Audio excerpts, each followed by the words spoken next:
स्वागत है आप सबका हमारे चैनल दिव्य दृष्टि में। स्वागत है। जीवित पुत्रिका व्रत बेहद महत्वपूर्ण और कठिन व्रतों में से एक माना जाता है। जीवित पुत्रिका व्रत में माताएं अपनी संतानों की सलामती व अच्छे स्वास्थ्य और लंबी आयु के लिए पूरे दिन और पूरी रात निर्जला उपवास रखती हैं।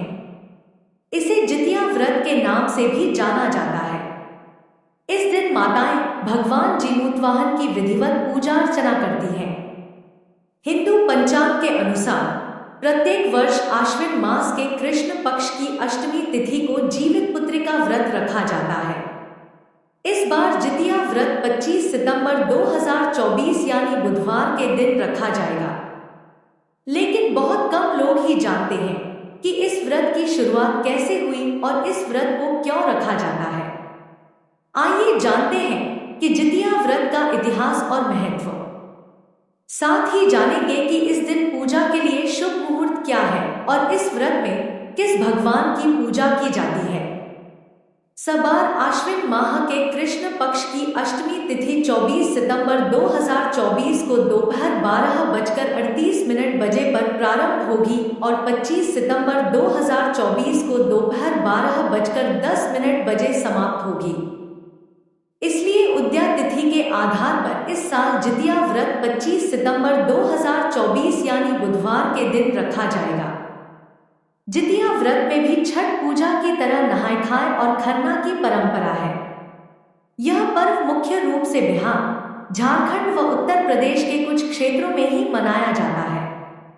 जीवित पुत्रिका व्रत पूजन का समय शाम के चौघड़िया शुभ मुहूर्त यानी शाम 04:43 से शाम 06:13 तक रहेगा।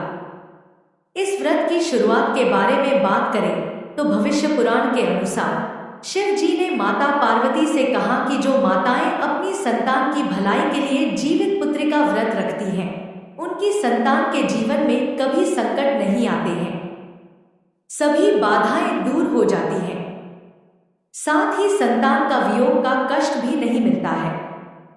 तब से ही संतान की सलामती के लिए जितिया व्रत रखा जाता है। एक बार नैमिषारण्य के निवासी ऋषियों ने संसार के कल्याणार्थ सूत जी से पूछा, हे सूत, कराल कलिकाल में लोगों के बालक किस तरह दीर्घायु होंगे सो कहिए। सूत जी बोले, जब द्वापर का अंत और कलयुग का आरंभ था, उसी समय बहुत सी शोकाकुल स्त्रियों ने आपस में सलाह की थी कि क्या इस कलयुग में माता के जीवित रहते पुत्र मर जाएंगे। जब वे आपस में कुछ निर्णय नहीं कर सकी तब गौतम जी के पास पूछने के लिए गई। जब उनके पास पहुंची तो उस समय गौतम जी आनंद के साथ बैठे थे। उनके सामने जाकर उन्होंने मस्तक झुकाकर प्रणाम किया। तदंतर स्त्रियों ने पूछा, हे प्रभु, इस कलयुग में लोगों के पुत्र किस तरह जीवित रहेंगे? इसके लिए कोई व्रत या तप हो तो कृपा करके बताइए। इस तरह उनकी बात सुनकर गौतम जी बोले, आपस में वही बात कहूंगा जो मैंने पहले से सुन रखा है। गौतम जी ने कहा, जब महाभारत युद्ध का अंत हो गया और द्रोणपुत्र अश्वत्थामा के द्वारा अपने बेटों को मरा देखकर सब पांडव बड़े दुखी हुए तो पुत्र के शोक से व्याकुल होकर द्रौपदी अपनी सखियों के साथ ब्राह्मण श्रेष्ठ धौम्य के पास गई और उसने धौम्य से कहा, हे विप्रेंद्र, कौन सा उपाय करने से बच्चे दीर्घायु हो सकते हैं? कृपा करके ठीक ठीक कहिए।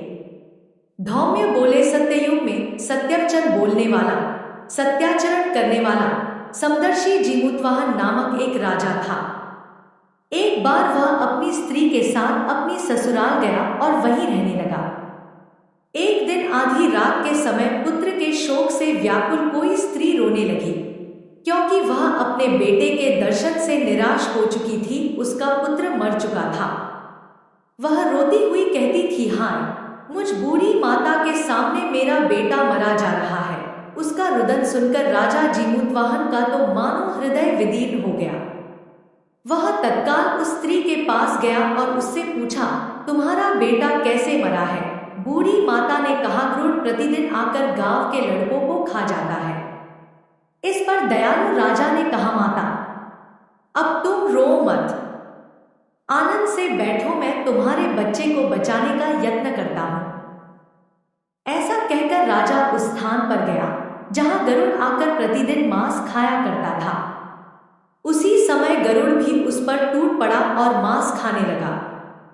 जब अतिशय तेजस्वी गरुड़ ने राजा का बायां अंग खा लिया तो झटपट राजा ने अपना दाहिना अंग फेरकर गरुड़ के सामने कर दिया। यह देखकर गरुड़ जी ने कहा, तुम कोई देवता हो? कौन हो तुम? मनुष्य तो नहीं जान पड़ते। अच्छा, अपना जन्म और कुल बताओ। पीड़ा से व्याकुल मन वाले राजा ने कहा, हे पक्षीराज, इस तरह के प्रश्न करना व्यर्थ है। तुम अपनी इच्छा भर मेरा मांस खाओ। यह सुनकर गरुड़ रुक गए और बड़े आदर से राजा के जन्म और कुल की बात पूछने लगे। राजा ने कहा, मेरी माता का नाम है शैव्या और मेरे पिता का नाम शालिवाहन है। सूर्यवंश में मेरा जन्म हुआ है और जीमूतवाहन मेरा नाम है। राजा की दयालुता देखकर गरुड़ ने कहा, हे महाभागा, तुम्हारे मन में जो अभिलाषा हो वह वर मांगो। राजा ने कहा, है पक्षीराज, यदि आप मुझे वर दे रहे हैं तो वर दीजिए कि आपने अब तक जिन प्राणियों को खाया है वे सब जीवित हो जाएं। हे स्वामिन, अब से आप यहाँ बालकों को न खाएं और कोई ऐसा उपाय करें कि जहाँ जो उत्पन्न हो वे लोग बहुत दिनों तक जीवित रहें। धौम्य ने कहा कि पक्षीराज गरुड़ राजा को वरदान देकर स्वयं अमृत के लिए नागलोक चले। वहां से अमृत लाकर उन्होंने उन मरे मनुष्यों की हड्डियों पर बरसाया। ऐसा करने से सब लोग जीवित हो गए जिनको कि पहले गरुड़ ने खाया था। अगर आज का वीडियो अच्छा लगा है तो वीडियो को एक लाइक जरूर कर दें और चैनल पर पहली बार आया है तो चैनल को सब्सक्राइब कर दें। आपका बहुत बहुत धन्यवाद।